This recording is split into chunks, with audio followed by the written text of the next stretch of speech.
My name is Dr. Lori Wenzel. I am from Milwaukee, Wisconsin, and I was a professor at Cardinal Stritch University in the Religious Studies Department for most of my career. And tonight I welcome you to a presentation on Alexander the Great. I have long been interested in Alexander the Great because he's from Macedonia, and my grandfather came over from Macedonia in 1916.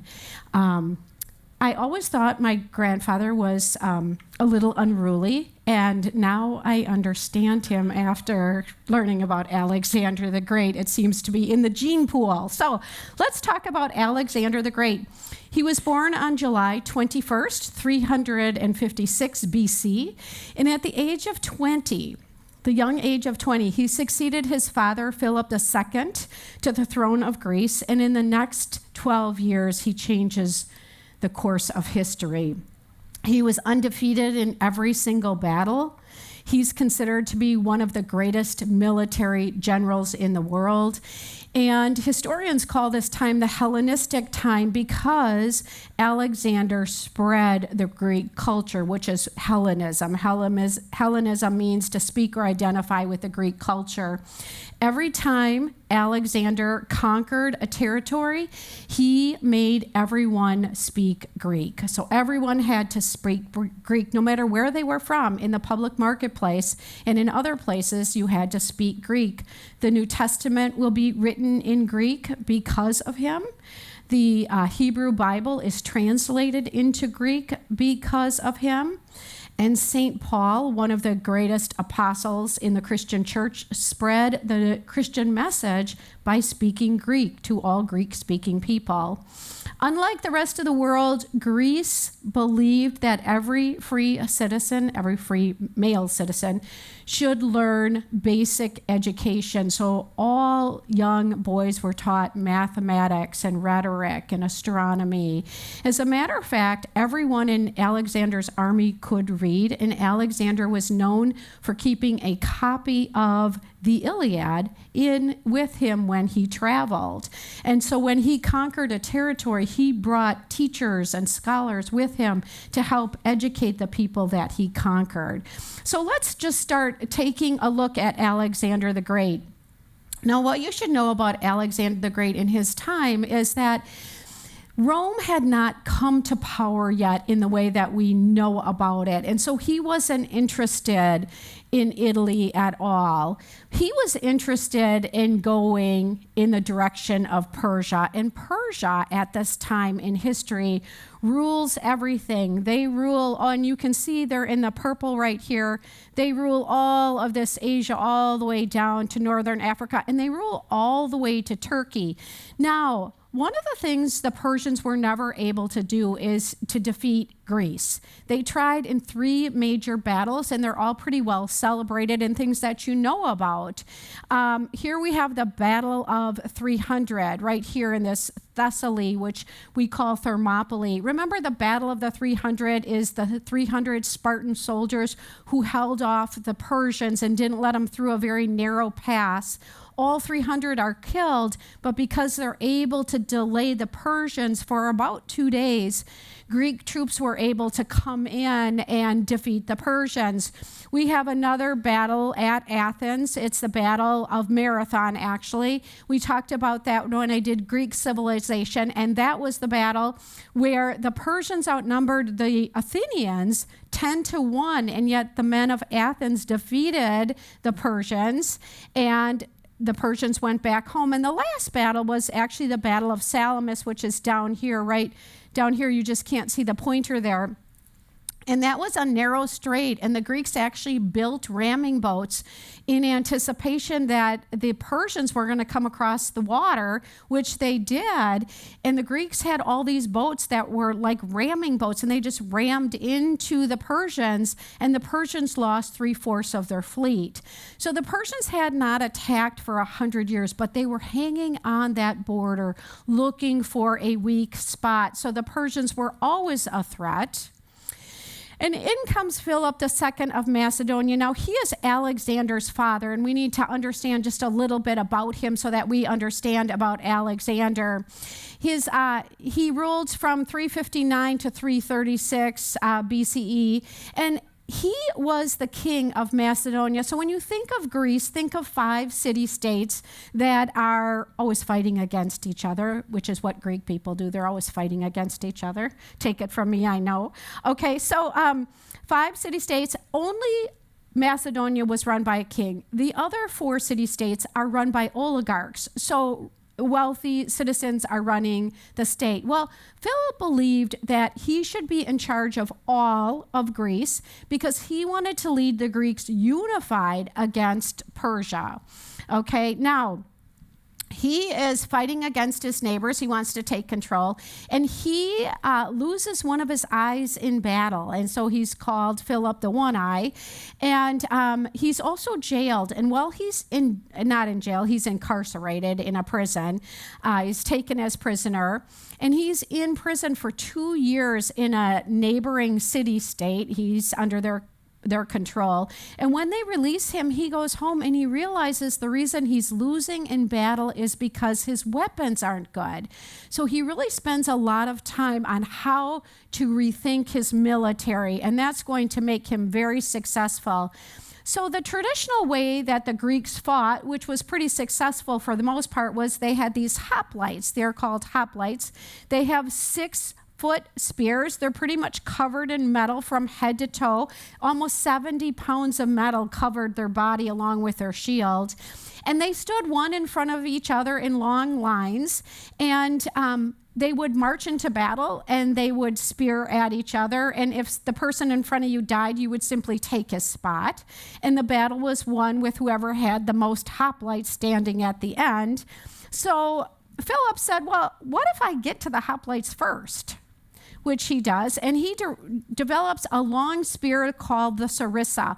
The sarissa is 18 feet long. It takes Philip 1 year to train his army to use them because they're so unsteady with them, but he is able to get to his enemies a little sooner. So this is how they lined up, and notice that the sarissas there's 5 of them in a row here, and what he did was he had his men line up, and at waist level they would put their sarissa, and they would all put their spears through, so you had this huge amount of spearheads coming forth from this line, and then up on top you'll see that they have their spears up here, and that shielded them from the arrows, and so they were pretty well protected, and this is going to help Philip win against his neighbors.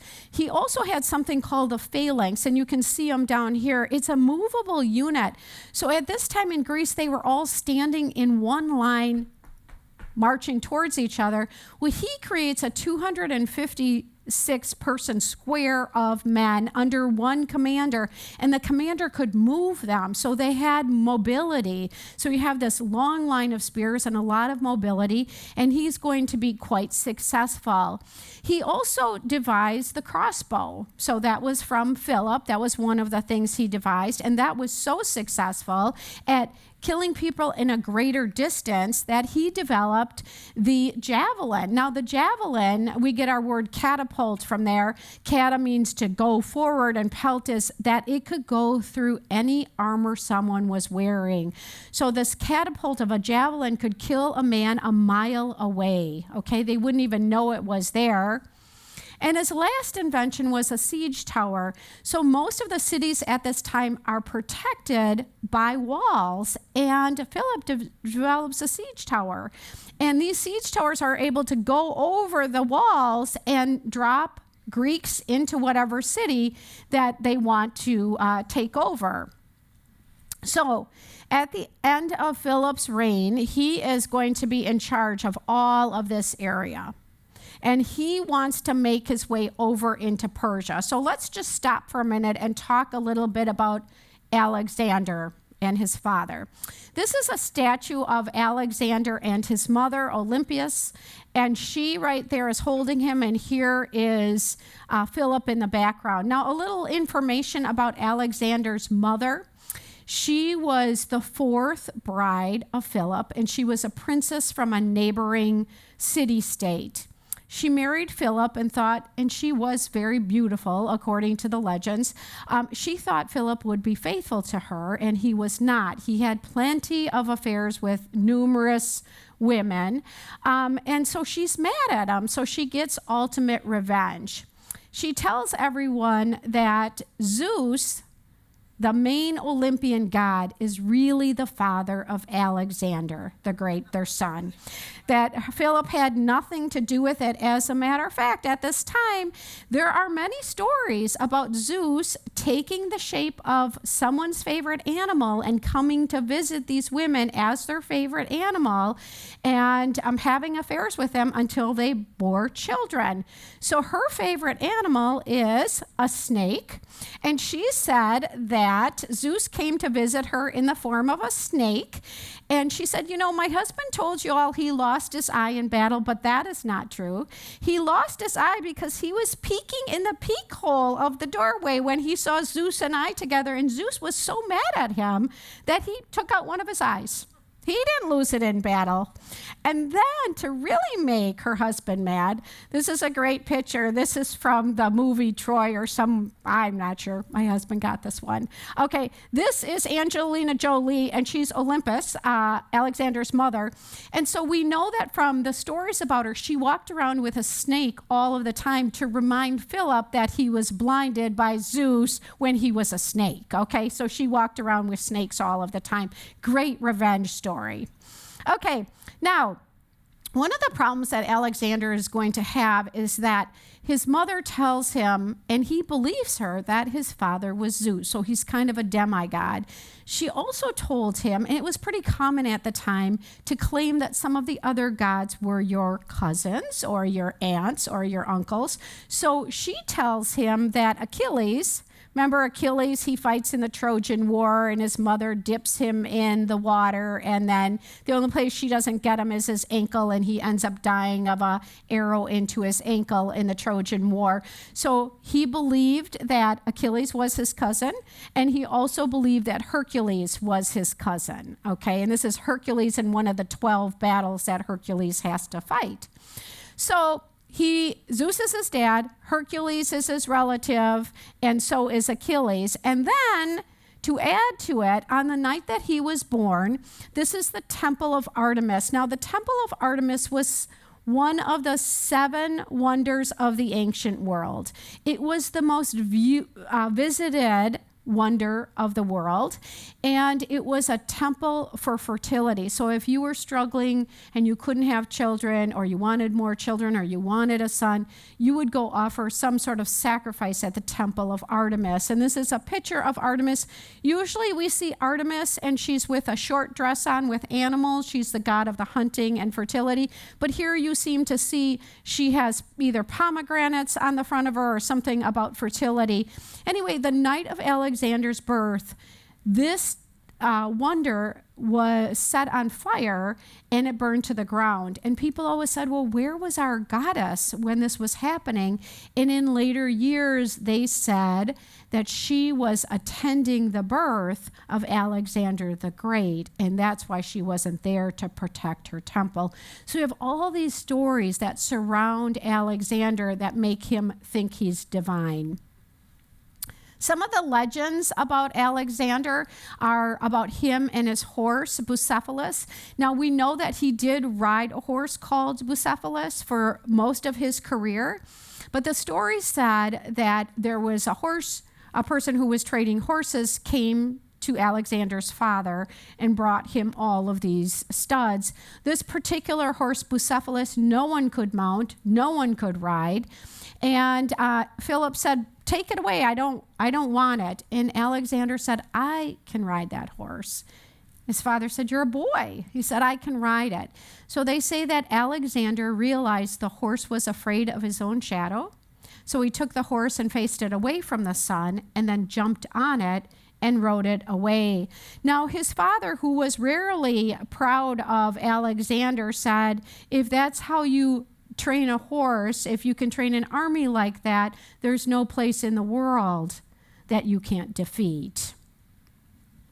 So one of the teachers, the only teacher that Alexander had was Aristotle. Now, usually young boys were trained by their father until they were 8 or 9.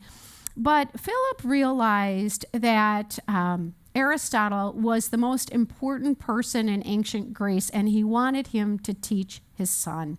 So he opened up an academy for Aristotle, and he put his son in the academy. And it's a very smart move. He invited all of the generals who were rebelling against him to send their sons to school with Aristotle, so they wouldn't rebel against him because their sons were under his control. Now you see Aristotle is talking and he's standing up. Aristotle believed in peripatetic teaching, which is walking with your students. So he never stood in front of a classroom. Everyone walked while he taught. They say that he was not only a great educator, but he taught the boys public speaking and rhetoric. And so all of the boys that went to this school, and they're going to later become the generals and some of the most trusted advisors for Alexander, they were all really charismatic speakers.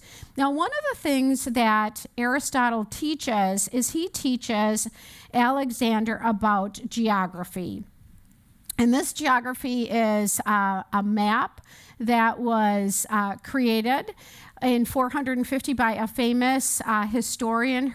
I can't think of his name right now. He put this map together, and what happens with this map is you see India right here. So Alexander the Great was taught by Aristotle that the world ended at the end of India, and that if he could just make it there, he would see the end of the earth.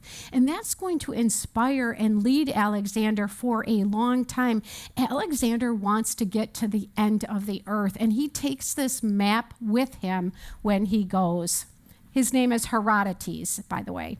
Okay, so Alexander grows up and he's 20 years old, and his father decides to take the 7th wife.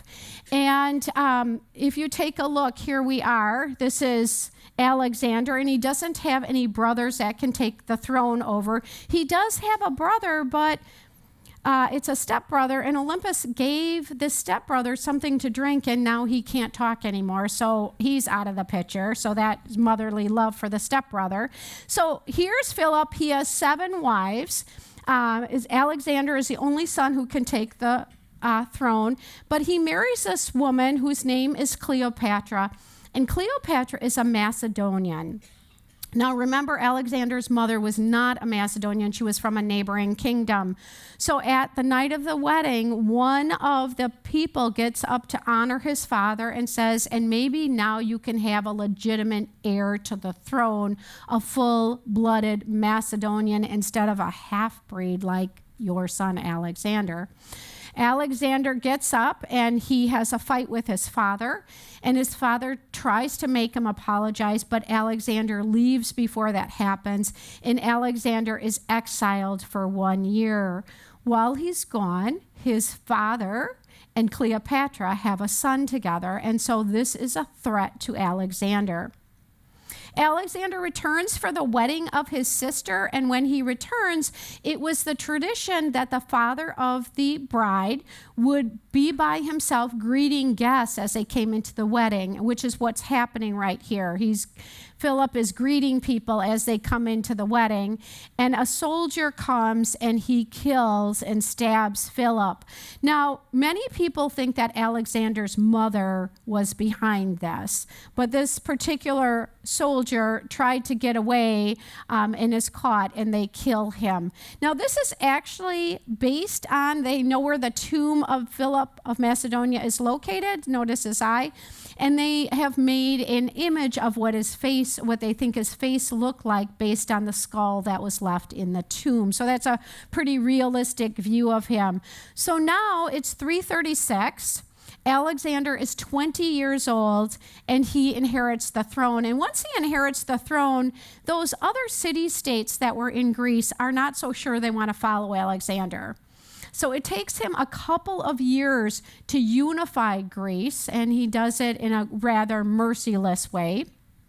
And then He's unified Greece, and now his goal is to go over to Persia so that Persia will no longer be a threat to him. So this is a map of what land was under Persia. So you see all of this land in the white, and this is all the land that Alexander is going to take over 2 million square miles. So let's take a look to see how that happens. So we begin in a very narrow place where Alexander the Great is going to come over. He's going to bring over 200 ships. Now let me just tell you this, all of this area over here is Persia. It's all Persia. Now Persia's king was a king, and his name was Darius. And he had 20 governors ruling certain areas for him because he certainly couldn't keep his eye on all of these territories. He had heard about Alexander the Great, but he wasn't too troubled by him. He had great military forces and he had great governors. So he hears that Alexander is going to come over, and he jumps over from Pella right here. This is the narrowest part, and he lands at Granicus, okay? And there's a general who's waiting for him at Granicus. So he leaps over there, and he's going to begin a battle. Now, one of the things that Alexander did is he always wore feathers on his helmet. And he wore feathers because he wanted to show his men he wasn't afraid. And he wanted to lead them into battle. He always led them into battle. But the problem with feathers on his head is that the enemy could see wherever he was. And in this particular first battle, you can see a picture of him, and his men are fighting. And there's the Sarissas. They're very successful in Granicus. But at the end of the battle, one of the Persians is able to break through, and he hits Alexander on the head. And his next shot was going to be to kill him. And one of the generals, Cleotus, one of Alexander's general, cuts off his arm. And so Alexander is saved. But the battle itself is won by Alexander's troops. And actually what happens is there's a terrific loss of life from the Persian side, and Alexander lost only 1,000 men out of the 20,000 that he brought to battle. Now, Alexander needs some time to recover. He's going to take some of his men, and they're going to go down kind of the coastline and make sure they get rid of all of the ships that the Persians have, so that the Persians can't cross over to Greece and destroy Greece while Alexander is over here in Persia. So he makes his way over here, and then he goes up to Gordium. Why does he go to Gordium? There is a knot in Gordium, and there was a prophecy that said whoever untied the knot would be the eternal leader in Persia. We know that King Darius had tried to untie the knot and couldn't do it. So Alexander goes and looks at the knot, and his general said, don't go there. I mean, if you can't untie the knot, what is it going to do for you? And no one's been able to untie it. So Alexander goes and he surveys the area, and then he takes his sword and he slices the knot, and it falls apart. Well, that wasn't what people were expecting, but it's Alexander the Great, so everybody claps. Oh, good idea. Okay, so then he proclaims that he's going to be the everlasting leader over Persia. After this, he's going to go to Isis. And what is Isis? Alexander wants to go here. He wants to go all the way down to Gaza, and he wants to go into this area because there's a shrine down here that he wants to get to. So he goes to Isis, which is a city. He leaves some of his wounded soldiers there, and he begins to leave Isis. Now, the area where he's traveling is only 6 miles wide. Mountains on one side, water on the other, and then he has his soldiers. Well, coming up behind him, following him, is King Darius, who wants to surprise Alexander and not give him a chance to form his soldiers. This is actually a very famous mosaic, and it's under construction right now. They're fixing it. So for those of you that went to Pompeii and Herculaneum, this was on the floor. It's 90 feet. It can't be 90 feet. It must be 6 feet. Okay, big difference. Okay, it was a floor mosaic. And in it, you see Alexander the Great. He's right here. And he gets so close, he can see Darius. That's how close they are. So let me tell you a little bit about the battle. Darius brought 100,000 men to the battle. Alexander had 37,000. Darius had a chance to set up his military, and Alexander has to turn around and face Darius. But remember, he has these sarissas that maybe Darius has not seen yet. So what happens is they have this great battle, and the sarissas are looking at the chariots, and they had never seen so many chariots from the Persians come in their direction. Now, notice these big blades on the bottom. They would come through and mow off people's legs. Okay, so they're coming, all these chariots are coming, and Alexander is not ready for it. However, his men are still able to push forward. So they're pushing forward, and it looks like part of Alexander's military is struggling and part is succeeding. But Alexander has his mind, you see him here, he has his mind on getting to Darius, and he can see him. But his generals come and they say, we're having a problem with our left flank. You have to bring your soldiers, because Alexander had 100 really of his best soldiers surrounding me. You have to bring your soldiers and help us with these chariots. And he said, but I can see Darius. They said, if you go after Darius, we will lose the battle. So he turns around and he goes and he helps his soldiers, and they are able to overtake the Persian troops, and they win the battle. And Darius flees. He flees, and his men flee. But Darius had brought his wife and his mother and his children to the battle, and he doesn't have time to go back and get them. So they are at the mercy of Alexander the Great, who they come before him, and he tells them that he will treat them with honor. Okay, and he does. The next place he goes is Tyre. Now he wants to make his way down into the sanctuary in Egypt, and so he goes down to Tyre.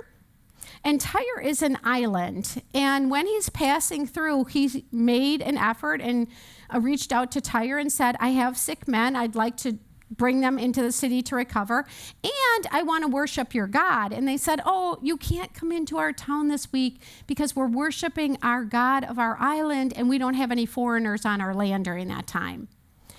And he said, I'm sorry, I'd like to worship your God as well. And they said, well, can you just wait a week? He said, no, I think I'm going to build a bridge out to your island and enslave all of you. Just imagine, that's what he did. It's 7 miles, and he brought his siege towers, and they're watching this. There are 30,000 people in Tyre, and he enslaves all of them and takes over the city. Okay? So that's him. Then he makes his way down to Gaza, and he makes his way down to this area that he thinks is a perfect idea for a settlement. So what Alexander does is every time after this that he takes over a major swath of land, he is going to build a city-state called Alexandria. Now we think in his 10 years in the Persian area where he takes it over, he builds up to 70 cities of Alexandria. What do those cities have? Well, it's a city on a grid, and not necessarily having everything in particular order, but it had these elements. It had a Greek temple, it had a library, it had a gymnasium, it had an amphitheater, it had a place for government buildings, and it had a marketplace. And in that city-state, you had to speak Greek. Okay, so everybody had to speak Greek. And for the first time in history, people can travel. They start to travel because they know there's a city close by that not only speaks their language, they're all going to speak Greek, but it's somewhat safe. And it's during this time of Alexander the Great that people are going to develop a bucket list of things they want to see. And we're going to get the 7 wonders of the ancient world from this bucket list that people create as they begin to travel. Okay, and this was his city of Alexandria that he's going to build. Then he leaves that and he goes to Suissa, which is the place he really wanted to get to. That's why he's coming down to Egypt.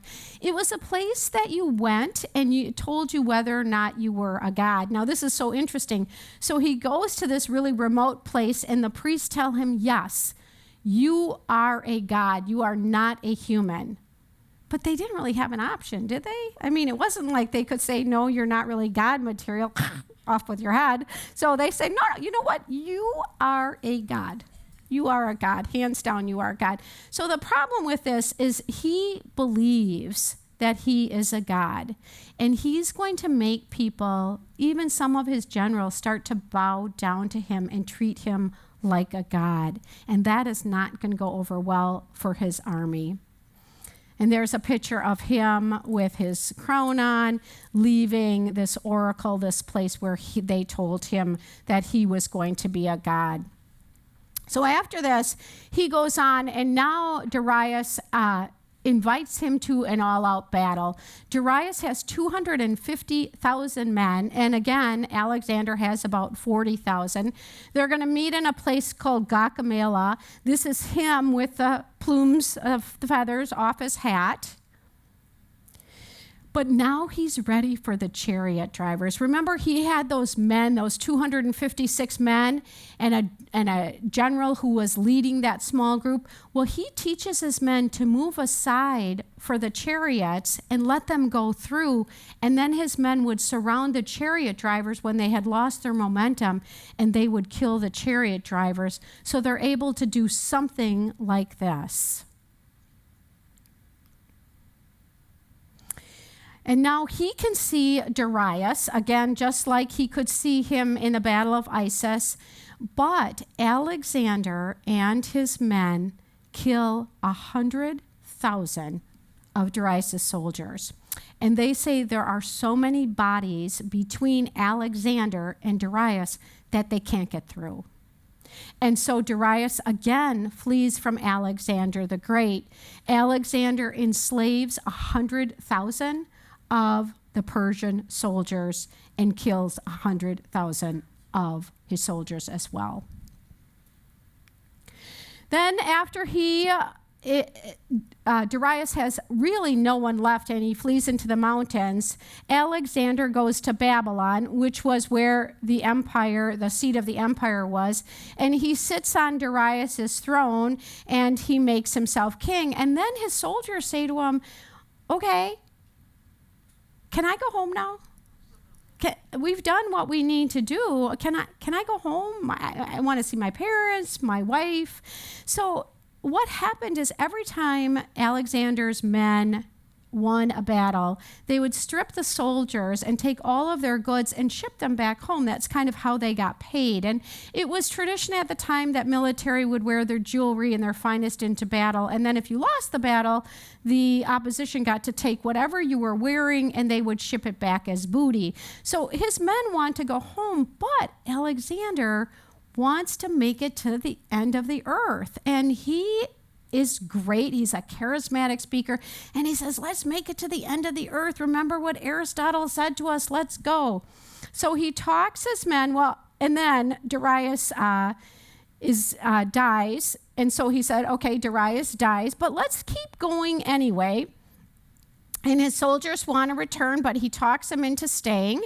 And so now they're going to leave Babylon. Look at this journey right here. They're going to leave Babylon and they're going to go into India. Now, when they go into India, they see things they've never seen before. They see banyan trees that can shade 400 men. They see large snakes up to 200 pounds, and they have never seen this in their life. They see cotton for the first time. And they see rain like they've never seen rain before. So it's all new for them, and they're traveling and they're tired. And we get to Bactra, and Alexander falls in love with Roxana. Roxana is, she is Persian. And the generals of Alexander are mad that he marries her because they had a thing about being full-blooded Greeks. And here he's marrying this Persian girl. So he marries her, And then he talks his soldiers into continuing their journey into India, and Alexander's actually going to make it farther into India than anyone has ever gone. And he's going to battle against an Indian king whose name was Porus. And this is this battle. So what he does is he has to get across numerous rivers. So he has his men build these ships, and this is how they did bridges back in the ancient world. They would line the ships up, the boats, and then they would cross over them, make a bridge over the boats. Just imagine the labor in that, right? So he goes over and he meets this king in India in battle, and this king has elephants, and Alexander's men have never fought against elephants before, but what they learn quickly is that once an elephant is shot with an arrow, it kills everybody. It doesn't just kill the Greeks, it also kills all the people from India. So it's a disaster. The King Porus brings 45,000 men, and Alexander kills 40,000 of them, okay? He has very little casualties on his side, and he brought about 40,000 men as well. So King Porus ends up surrendering to Alexander, and he said to Alexander said, "How would you like me to treat you?" And he said, "I would like you to treat me like a king." And so Alexander said, "Okay, you can continue to be king of this area." And he didn't let his men strip the dead of their jewels. And so they weren't paid for that victory. So now they're very unhappy with Alexander the Great. So they urge him to go home, and one of them says, "Sir, if there's one thing above all others, a successful man should know when to stop."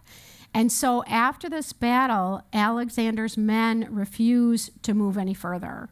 And Alexander, who wanted to see the ends of the earth, is standing in India and can't see the end of the earth, realizes he has been defeated by his own men. He takes them home. They come down here. Some of them cross through the desert, and some of them take a waterway. They build ships, and they make it back to Babylon. And back in Babylon, Alexander begins to dress as a Persian. Now, I love this picture of him because Alexander, according to legend, had one blue eye and one brown eye. And my husband is a doctor, and he told me the name. And I don't think it's important at this point. So I'm just going to tell you he has a blue eye and a brown eye. Okay, but he dresses like a Persian, and so the Greek soldiers are mad at him for that. Like, dress like a Greek. He started to make his soldiers and people around him bow to him like he was a god, and this doesn't go over well for them. He kills one of his beloved servants. This is actually the man who saved his life some 10 years earlier, and they get in a drunken fight, and Alexander kills him. There was this kind of second in control. And last, he makes his generals marry Persian women. Now, remember, at this time, they wanted full-blooded Greeks to marry full-blooded Greeks. They did not want to marry Persian women. He holds a big wedding for them, and he makes his men marry Persian women. Somewhere along the way, within a few months, Alexander, they think, drank some water that was poisoned or something along those lines. He's sick for 10 days, and then he dies. His wife, Roxana, is going to give birth to a son, but the boy really never has a chance. Both of them live until the boy is 10 years old. And then they're killed by some general who wants to take over and doesn't want Alexander's son to be part of it. Now, Alexander was a young man when he died, in his early 30s, and he didn't have a game plan. So when he died unexpectedly, they're going to spend 2 years getting his coffin ready, and they preserved his body in honey, and they're moving it. They want to move it to the coast and take it back to Greece. But Ptolemy, one of his generals, is going to steal his body. There's going to be a huge civil war between the four generals. You have the four generals here, and we're not going to talk about the four generals. They're Cassandras and Antiochus Epiphanes is over on this side. We're just going to talk about Ptolemy right here because he's the only one who has a stable government. There's civil war in the rest of the empire for Alexander's territory, but Ptolemy is going to take over and rule for a very long period of time, and his rule actually ends with Cleopatra. Okay, that's the last of the Ptolemy line. Now, some of the things that he does is Ptolemy goes back to Egypt, which he loves. He has said to bury Alexander in Alexandria, and he realizes Alexandria has to be a great port. And the way to be a great port is to have people find you. So he built the first lighthouse. This is 338 feet tall. In the day, it was lit by glass mirrors, and at night, it was lit by a great fire. You could see Alexandria's port from 30 miles away. He also built, because he was a Greek who was well educated, he built the Great Library. And it was more like a university setting where they had places for scholars to stay, they served meals, they had apartments, and they had over 500 scrolls that they kept at any certain time in certain different areas. Now we know that some of the people that studied for him, this is a physician, and Herophilus, and he performed anatomy, vivisection on live victims. He's the first person to count a pulse, and he learned from what he was doing that the blood was pumped from the heart. Euclid came and studied there. Archimedes, and you can see one of Archimedes' army tools right there. What is the legacy of Alexander? Well, you know, Alexander was so famous after his life that he's known in countries all over the world. There were all sorts of stories about superhuman qualities of Alexander the Great. He was thought to be able to submerge in the water under a glass bell jar and breathe under there and think, and that was a story that was circulating about him. But what we know about Alexander is that he created a political kingdom that ran from Greece all the way around Turkey, into Asia, over into Egypt, and all the way into India. And when he created that empire, he created 70 or so Alexandria cities. So every place people wanted to travel, there was a city where they spoke Greek and it felt like home. He makes everyone speak Greek. We've already talked about that. His military strategies were covered by Hannibal and Caesar and Napoleon. We have the Alexandrian Library that stood really until about 400 AD it stood. And then the Christians destroyed it because there were so many maps that said Jerusalem wasn't the center of the earth. And so they are destroyed because what happens in the Library of Alexandria contradicts what is said in the Bible. And then he set up this great trade industry. So there's this great trade that's going to reach all the way into China. It's going to affect how the Silk Road comes into being. And there's worldwide trade because of Alexander the Great. So I hope you enjoyed this 44-minute lecture on Alexander the Great. And thank you so much for your time.